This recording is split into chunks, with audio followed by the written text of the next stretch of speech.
Halo semuanya, perkenalkan nama saya Vincent Siswono Bangkara dengan NPM 620446 dari kelas 4B Dental Logistik Bisnis. Selamat datang buat dosen pengampu Bapak Agus Purnomo dan selamat datang juga buat teman-teman yang menonton. Di sini saya akan mempresentasikan dengan judul From Reverse Logistic to Green Supply Chains. Kita masuk yang pertama itu ada pendahuluan.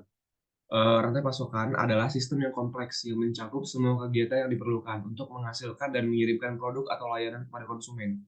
Rantai pasokan yang berkelanjutan adalah rantai pasokan yang dirancang untuk meminimalkan dampak lingkungan dari kegiatan bisnis. Salah satu cara untuk meningkatkan keberlanjutan rantai pasokan adalah dengan menerapkan logistik terbalik. Reverse logistik adalah proses mengelola barang yang dikembalikan dan disalurkan kembali melalui rantai pasokan.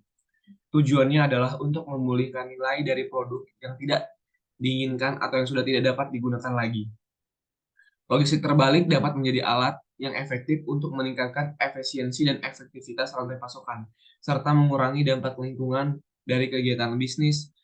Reverse logistik dapat digunakan untuk memulihkan produk yang dapat digunakan kembali atau didaur ulang, atau untuk mengolah produk limbah menjadi sumber daya baru. Selanjutnya ada hubungan antara reverse logistik dan green supply chain management. Reverse logistik dapat memainkan peran penting dalam mengurangi konsumsi bahan baku, energi, dan air, serta mengurangi emisi gas rumah kaca. Reverse logistik dapat digunakan untuk memulihkan produk yang dapat digunakan kembali atau didaur ulang, atau untuk mengolah produk limbah menjadi sumber daya baru. Reverse logistik dapat menjadi bagian penting dari rantai pasokan hijau. Dengan mengelola aliran produk dan bahan yang dikembalikan dengan efisien, perusahaan dapat mengurangi dampak lingkungan mereka. Misalnya, perusahaan dapat menggunakan transportasi yang lebih berkelanjutan untuk mengirimkan produk yang dikembalikan, atau mereka dapat menggunakan bahan daur ulang untuk membuat produk baru. Selanjutnya kita masuk ke manfaat reverse logistik untuk green supply chain management. Yang pertama itu meningkatkan efisiensi penggunaan sumber daya. Maksudnya adalah reverse logistik dapat membantu untuk mengurangi konsumsi bahan baku, energi, dan air. Misalnya, reverse logistik dapat digunakan untuk mengumpulkan produk bekas yang dapat digunakan kembali atau didaur ulang, sehingga mengurangi kebutuhan untuk memproduksi produk baru. Yang kedua, mengurangi limbah.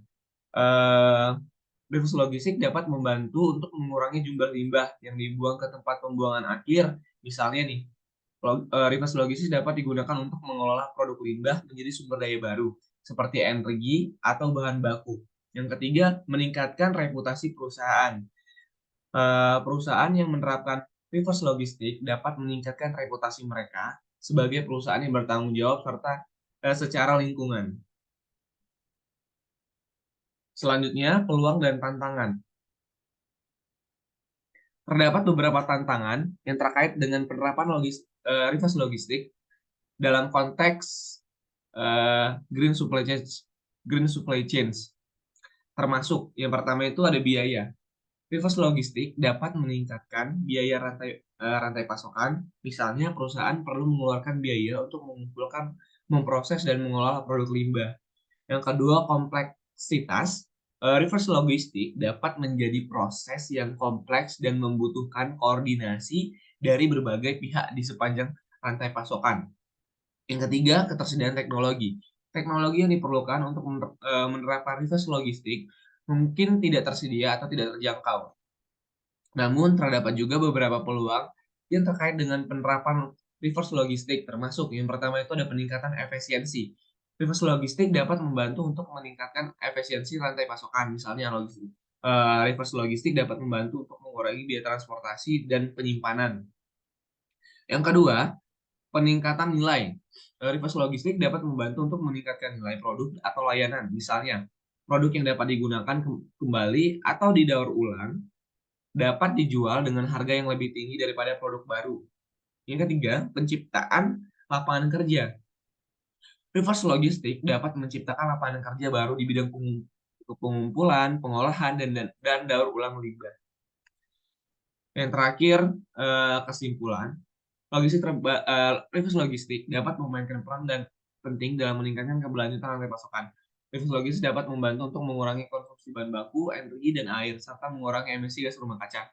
Namun, penerapan logis terbalik dalam konteks seperti pasokan hijau juga memiliki tantangan tersendiri. Perusahaan perlu mempertimbangkan biaya kompleksitas dan ketersediaan teknologi sebelum menerapkan logistik terbalik. Pada akhirnya, penerapan reverse logistik merupakan keputusan strategis yang dapat memberikan manfaat bagi perusahaan dan lingkungan.